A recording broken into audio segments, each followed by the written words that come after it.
West Virginia has released their full 2023-2024 basketball schedule, including the conference schedule. And Josh Eilert had a press conference earlier this week. We're going to talk about all that in this episode of Hoops from the Hills right after this word from our sponsor. This episode of Hoops from the Hills is brought to you by Dutch Miller Automotive, where friends and family pricing means you get the best deal right up front on any new or pre-loved vehicle in stock every time. With brands like Chevrolet, Chrysler, Dodge, Jeep, Ram, Kia, Hyundai, Ford, GMC, Buick, and Subaru, the Dutch Miller Automotive family is always growing and ready to put you in the car or truck you've been searching for. Check out our inventory across West Virginia at DutchMillerAuto.com or come in today to the home of friends and family pricing, only at a Dutch Miller Automotive store near you.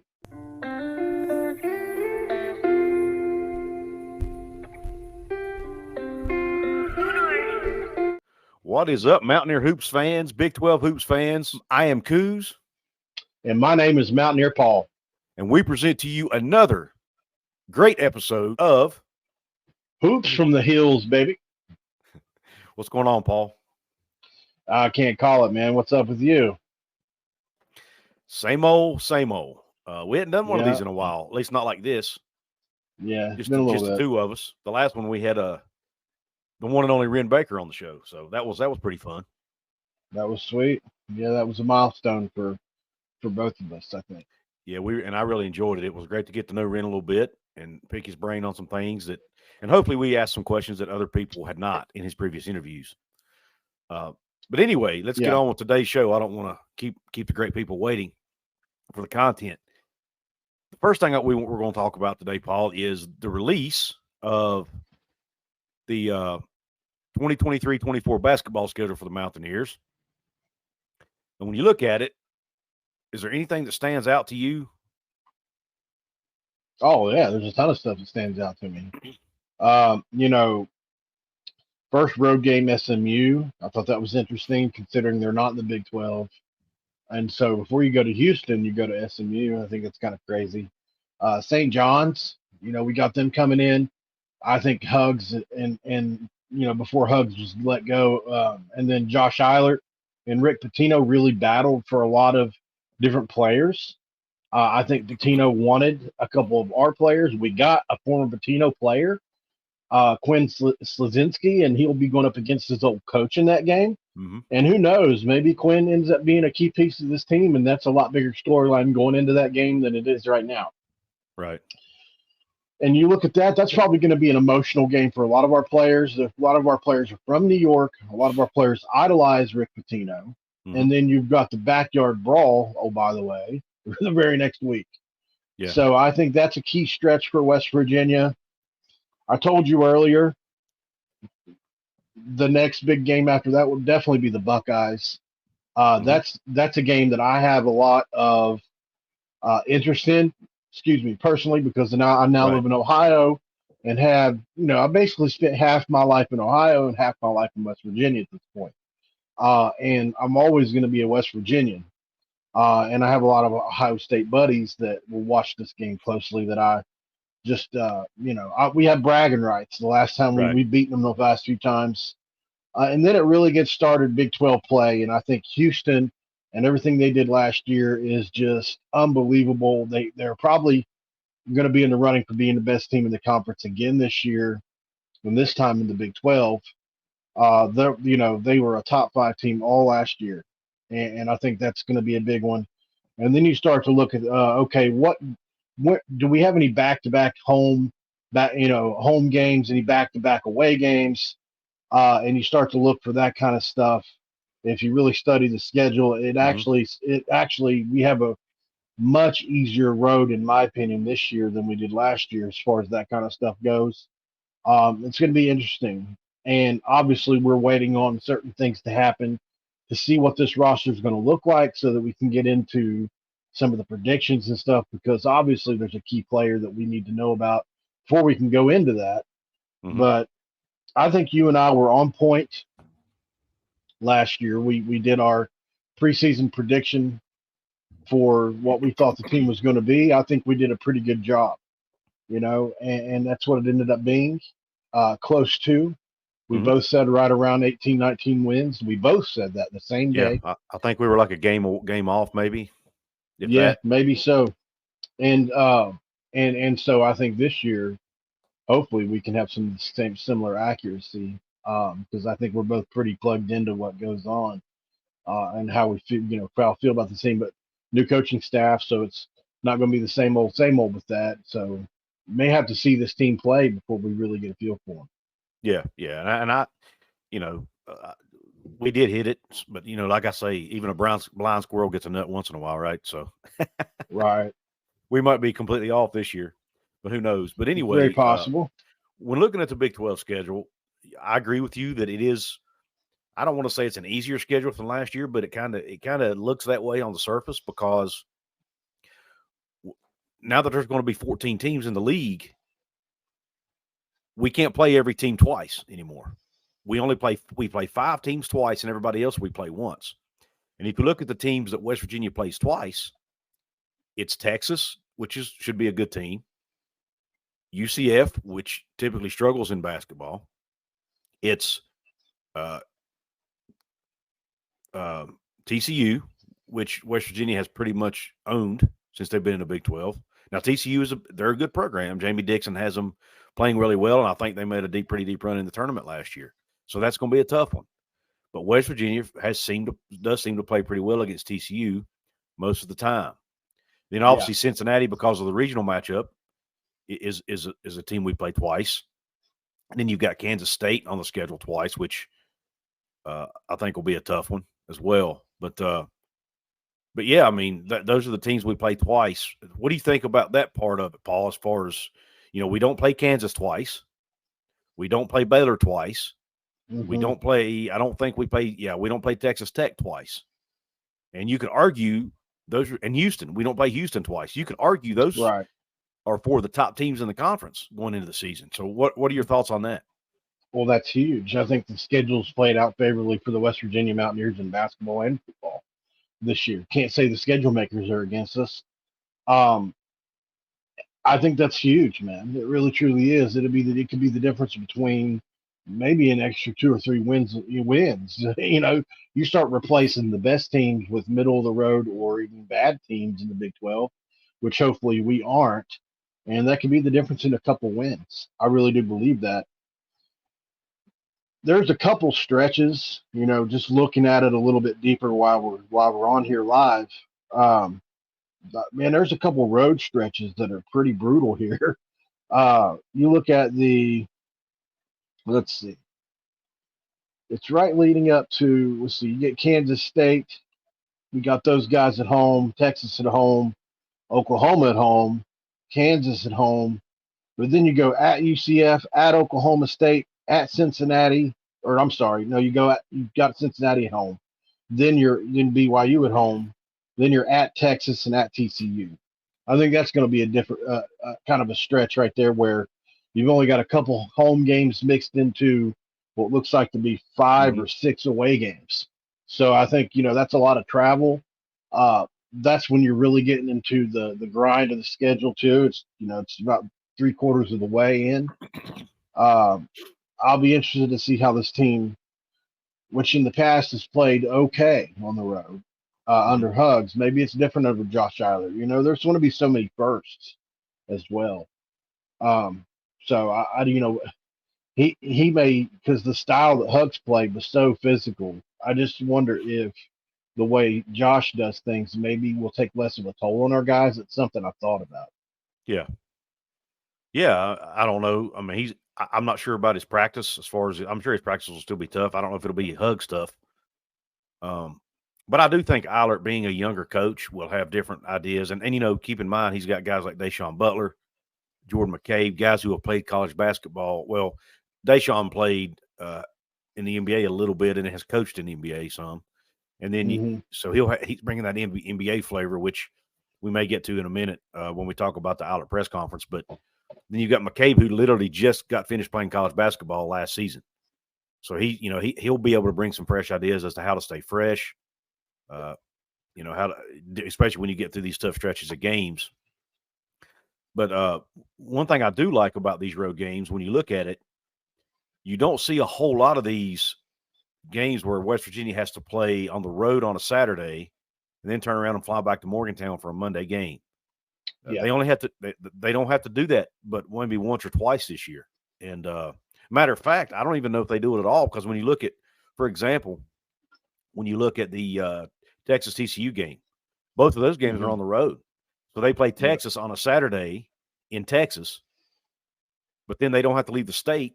All they have to do is fly from Austin to Dallas-Fort Worth, maybe even bus. I don't know how, I don't know the distance, but to play TCU on Monday. So it's not like they're having to fly all the way back to Morgantown for that game. So I like that. And then same thing with Iowa State, Kansas State, 2 days apart, but both games are on the road. So it looks like the Big 12 has helped West Virginia out in that regard to try to limit their travel a little bit.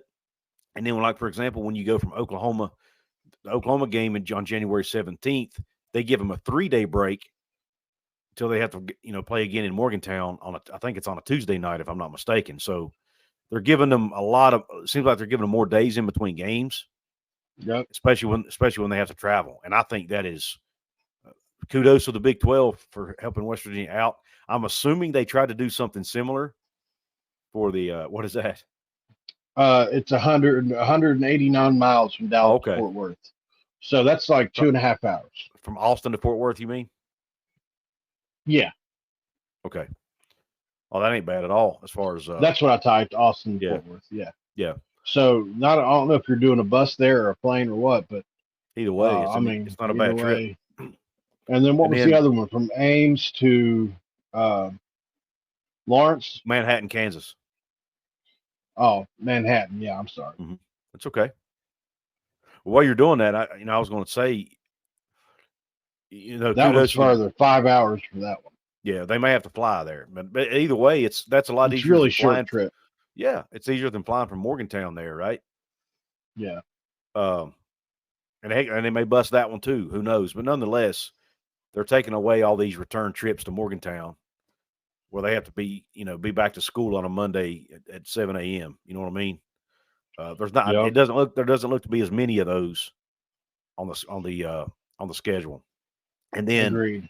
And I haven't looked at UCF or BYU or any of these other teams' schedules to see if they did kind of try to help them out the same way. I would assume they did.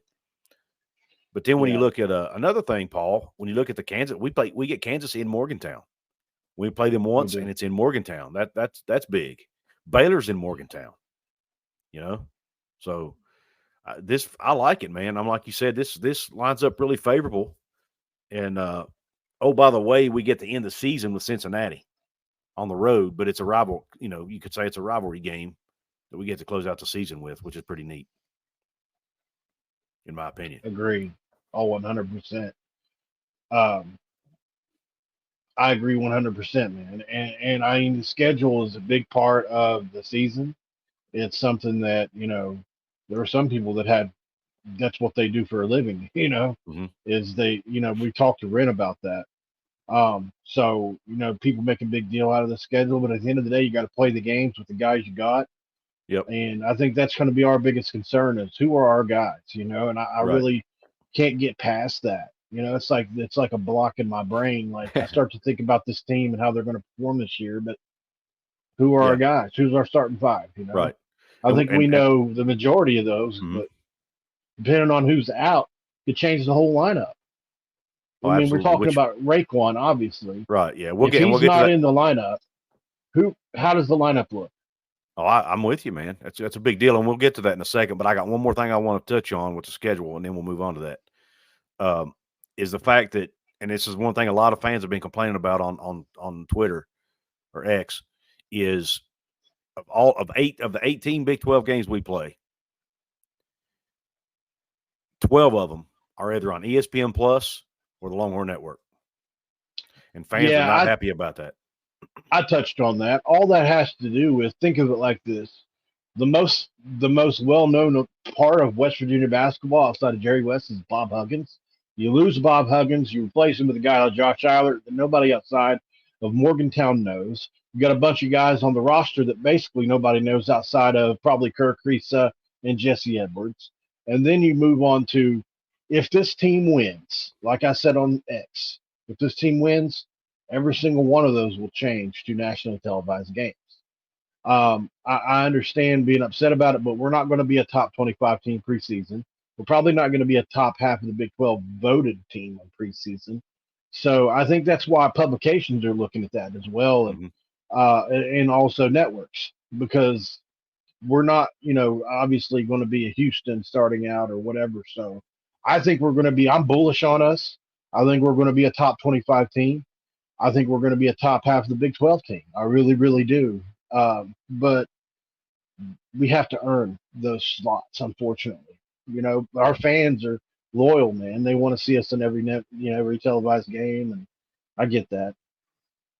Yeah. And I think only one of the games even had ESPN as an option. The rest of them were ESPN2 or ESPNU, which typically doesn't still get the views that ESPN does. But I'm like you. I'm not that worried about it, which, I have ESPN Plus, so I'm able to see the games. For people who don't, I totally understand the frustration. You want to be able to watch your team play without paying an extra $10, $15 a month. And unfortunately for us Mountaineer fans, we're going to have to bite that bullet this year. And if you want to watch West Virginia basketball, you're going to have to be on ESPN Plus, unfortunately. That's just the way it is. Now, let's move on, Paul. I know the one thing you're dying to talk about, and that's the RaeQuan Battle situation. Josh Eilert in his press conference was asked about that, and he was, he said, they've already submitted the request for the waiver. They've been communicating back and forth with the NCAA, to provide more information that the NCAA needed to try, to help them make their decision. And then he also made a statement that, I think could be a cause for concern, no pun intended, for us fans. And that's, he said he is very concerned about it, essentially. And I'm paraphrasing, but he said he is very, matter of fact, let me just find the quote here and read it. He says, "It's something I'm very concerned about. It would hurt our cause dramatically because he is a special player," end quote. So your thoughts on that, on his comments, and then segue that into RaeQuan Battle as a player, overall, right, and how important he would be to this team. Right. Like we said, you and I kind of talked before the show. I don't want to misconstrue his comments. I know it's a concern. I do think it's just because it's so important is why he's concerned about it. And it's drug on for a while now. Mm-hmm. And the longer something like this drags on, the worse feeling I think you get. And then you look around the country and see all these guys that we had one guy whose grandmother died that didn't get his approval. But every situation is a little bit different. We don't know what his past was, and they look into reasons people have transferred other times as well. And if those don't match up, let's say the first time he transferred for a bag or whatever it was, just hypothetically. Mm-hmm. Then the second time you transfer, even though it's a legit reason, well, yeah, that's legitimate, but your first time wasn't, or whatever. I don't know how they look at it or how they justify, or I think they've just got a rule and they're trying to stick to it, regardless of the circumstances. And it's scary for us as Mountaineer fans because a lot of us has probably projected him into the lineup. And that's just not the case at this point in time. And we don't have a guy that can replace it, period. And let's just be honest. The top 100 players came out today, and I don't remember the publication that put that out. West Virginia had two guys on that list. RaeQuan Battle was one of them. So Jesse Edwards being the other. And that's how good he is. Anybody in the media that follows college basketball knows how good RaeQuan Battle is. And he's very important to this basketball team. Without him, basketball is not like football where you have 11 guys. You have 5 guys on the court. One guy can make a massive difference to your team. Now, obviously in football, you have the quarterback. I get that. But I'm talking about just overall, in general. One guy can make a massive difference to how good your basketball team is. And RaeQuan Battle is that guy. So he could be the difference in this team winning, 20 games versus 15 games. I'm just throwing out random numbers without actually doing a game breakdown, but I think he's that important. What do you think? Am I Am I blowing it up too much? No. I mean, you heard what Josh said in his press conference. He said it for us. Nobody knows more than he does, you know? And he said he's special. He's the most natural athlete on the team. He's probably the most gifted scorer on the team. I mean, you can go on with the superlatives.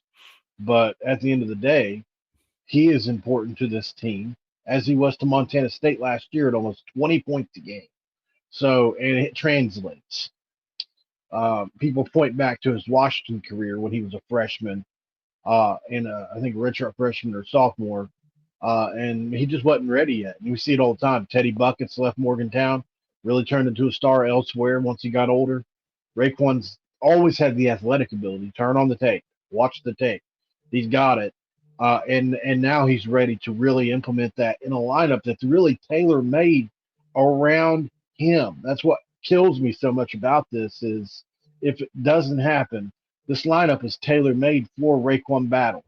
You've got two guys in the middle that are rim runners that are gonna suck in basically almost all facets of the defense, and you've got a point guard that can distribute it anywhere. And off the pick and roll, a guy like RaeQuan, when you've got people sucked in, you can dish it out. Then a guy like RaeQuan Battle can use his athleticism. You know, he's either going to make a shot if you don't contest, or he's going to use that natural athletic ability that Josh Eilert talked about and go around people or go over people. And he can do all of it. He can get up above the rim, damn near hit his head on the rim. I mean, he's very similar to Joe Alexander in leaping ability, but he's a way more polished offensive player. So I don't want to overdo it, but I really do think that if he is able to play this year, I personally think RaeQuan will be top 5 player in the league overall. That's me, you know, but I'm biased a little bit too, and I understand that. I am obviously biased, but look at the tape, man. You can project with him. He's even got lottery potential if he puts it all together. And I'm talking about top 5 pick. Yeah. So yeah, we need those that kind of guys. We need that waiver to come through, man. It's going to be massive. All right, now let's move on to another topic that was brought up during Josh's press conference, and that is, you know, we all noticed how big the word interim was on Josh Eilert's announcement. The announcement he was becoming the coach. Well, Josh Eilert noticed it as well. He joked about it a little bit on 3 Guys.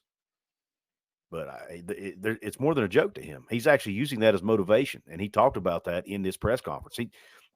There's a poster on the wall in his office, is my understanding. I think it's in his office, of that announcement, basically. Interim coach, with interim in massive words. And he said, every time I get up, I see that in my office, and I use that to motivate me every single day. And I'm paraphrasing, obviously. But I mean, I thought that was pretty cool. Yeah, that he called himself a mentalist, didn't he? I didn't catch that, but I know you and I talked about it earlier, and you mentioned that. I didn't pick up on that, but I was driving while I was listening, so I'm sure I missed a few things he said, but yeah. I really picked up on the part about the interim being so big and that being motivation for him. Yeah, he called himself a mentalist, which is somebody who uses things to visualize. Like, for instance, he moved everything on that wall and left it blank so that he can visualize what might go up there. He said that. I don't know if you caught that either. I did catch that part, yeah. Yeah, that was right after he said he's a mentalist. Okay. Yeah, so basically what he's done is, you know, there's stuff he could have put on the wall. He could have put family pictures up. He could put pictures of players, maybe pictures of him when he played. You know, there's a bunch of stuff you could put up there, trophies, whatever you want to do. And he left it completely blank. And I'm sure it's a big wall, you know, compared to what we have in our own homes. So I think that's pretty cool. And Josh is a young guy, so he's still burning hot. And I'm sure he wants to fill that wall up with whatever, coach of the year, whatever you want to call it, you know? So I'm excited that he was able to explain that, because I'm a nerd for stuff like that. I'll remember that forever. Yeah, it was pretty cool. Any other things from that press conference that you picked up on that you want to talk about? Well, I mean, he broke down all the players. It wasn't just, Yep. it wasn't just about Rae'Quan. I mean, he talked about several of the players. Mm-hmm. He touched on Josiah. He touched on Seth Wilson. Even he said we're going to need him. He talked about Kerr, and I really like what he had to say about Kirk Risa, which is if you if you don't want to play with Kirk Risa, there's something wrong with you because he is a point guard's point guard. He distributes the ball. He's an elite at it, and he's the guy that can lead the Big 12 in passing assists. So you got football in the brain and passing. Yeah, I got you. So I was most impressed in what he had to say about Kirk Risa. What about you? Yeah, I thought so too. I mean, he really spoke highly of most of the guys. I mean, especially Kerr. He talked about Jesse a little bit, and then he talked about obviously Rae'Quan, and I was really excited about how he talked about Josiah and Seth, like you said. But the other thing I picked up on was, and we touched on this before, so I hate to keep beating a dead horse, but this excites me, and that's he wants to play a fast, get up and down the floor, fast-paced offense. Yeah. He said they are sitting down. They have starting with a blank slate on offense. Deshaun Butler has brought some ideas to the table that he brought from the NBA, that from his time coaching in the NBA, and that excites me, man, because number one, it's going to be fun to watch, and number two, because they're probably going to run up and down the floor a lot, and number two, if you're a kid and you hear that and you're being recruited, don't you want to play for that? You want to play for a team that plays an NBA style offense? No doubt about it. Because that's your goal in life is to get to the NBA. So why would you not want to play for a team who runs an NBA style offense? I think that's something else that don't need to be overlooked, is that how important that kind of stuff is in recruiting. Yeah, and he talked about their spacing, and he talked about filling gaps. And that's really, on NBA offenses anyway, every play starts out with proper spacing. Whenever the point guard calls out a play, you get to your spot, whatever that is. And they do. They fill the corners all the way to the line. It's similar to, think of how they explain what Mike Leach does or what TCU does on offense. They make you declare, right? They spread you out so far on offense, they make you declare numbers. Where are you going to dedicate your people to? Are you going to come out to our wide receivers and then, okay, you declare out there, we'll run inside? Similar on offense for basketball, we're going to make you declare where your defense, which way you're going to shade your defense, and that way we can run a play to this side or that side. So that was a lot to do with why spacing is important. So we can get into the lane. You've got holes similar to football. You got holes to run through. Yeah. And another thing I found intriguing about the spacing conversation is how that led into one of his biggest concerns, which is offensive rebounding. In the past, West Virginia was one of the best offensive rebounding teams in the country and pretty consistently was year in, year out. Well, when you're spaced out like that and you've got most of your guys away from the basket, it's harder to get offensive rebounds. So better. So they're working on that. They're trying to improve their rebounding, but that comes back to this.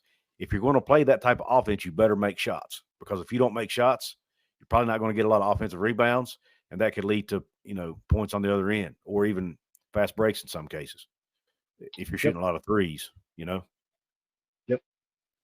And he also talked about how he's concerned on defense as well. He said their defense isn't where it needs to be, but it's they've only practiced. They've only had a couple of days of practice, so it's still a work in progress. But he does seem to be a little concerned about their ability on the defensive end. Are you concerned about that at all? If he is, great answer. I think we've got two rim protectors that we can really depend on. If our guys aren't able to play in front of guys, Cook was going to be the preseason defensive player of the year in the Big East. So, that's a big deal. And we get him. So I think we'll be okay on defense. It's just not going to be, can we be a top 50 defense? We'll see. Yeah. Well, I think that's pretty much, to me, that was the highlights of that presser. And I know we've already talked about the schedule. Anything else you want to touch on before we say adios to these good people? No, we ran at 30 minutes. I think we're pretty much good to go.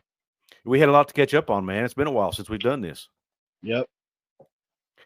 Well, anyway, for you guys that stuck around, we appreciate it. We thank everybody for tuning in. Don't forget to go check out our sponsor, DutchAuto.com or DutchMillerAuto.com.